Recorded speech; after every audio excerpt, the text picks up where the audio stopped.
Hiya, my name is Alice Christina Corrigan. I'm a white woman with blonde hair wearing glasses in a green neon top, and I'm one of the Developed With artists. And right now, I'm standing outside the very colourful Theatre Deli Sheffield venue, where we are currently doing a creative access R&D of my new play, Fade, which is debuting at the Lowry. So we thought we'd give you a little bit of a behind the scenes of what a creative access R&D actually looks like. Come on. A creative access R&D is the integration of accessible devices throughout the creative process of developing a new show, where we look at creatively and intuitively integrating audio description, creative captioning, and multi-sensory devices through lighting and sound and breath work to aid the storytelling of new pieces of work, making sure that the creative access is just as integral to the words on the page. Threats until eventually I watched the ship sail deeper into the water. Looking at new plays from development sort of process, but starting to think about how access can be integrated in or can be thought about before the play's written, rather than being added on during rehearsals. This is different because I'm not usually brought into an R&D. Usually a consultant is brought in kind of midway through rehearsals when they've kind of established a script and characters and whatever.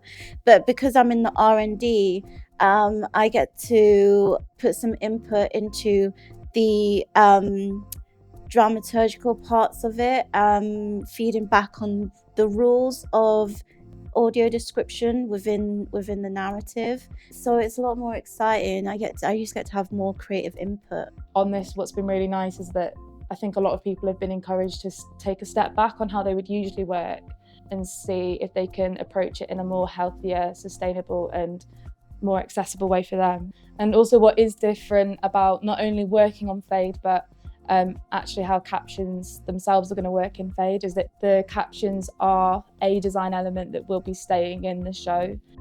I'd say the main focus has been exploring the fact that so much can be evoked from breath and movement and can give the actors such a reason why behind what they're saying. I'm really comfortable with movement from a dance background, but this was something completely different. There was no expectation there, so you really had to surrender and kind of give into the moment. It's been a really huge 3 days, so the focus has rolled with where the room needs it to be. Yeah, I think when it comes to access, often we're almost trained to not include it, because so many things that we do when we move generate information, and it's like we try and pull the actor down into being this neutral body.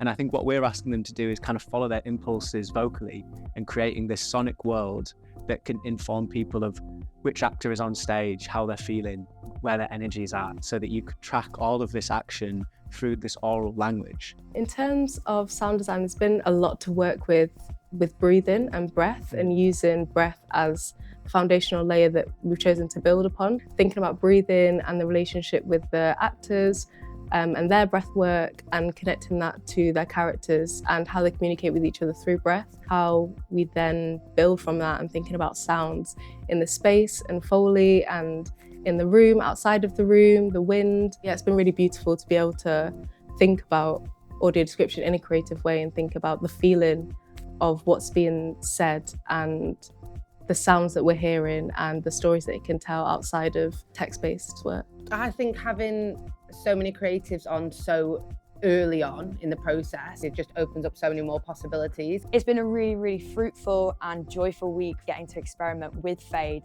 And now, after this week, I'm going to go into redrafting the piece, ready for production.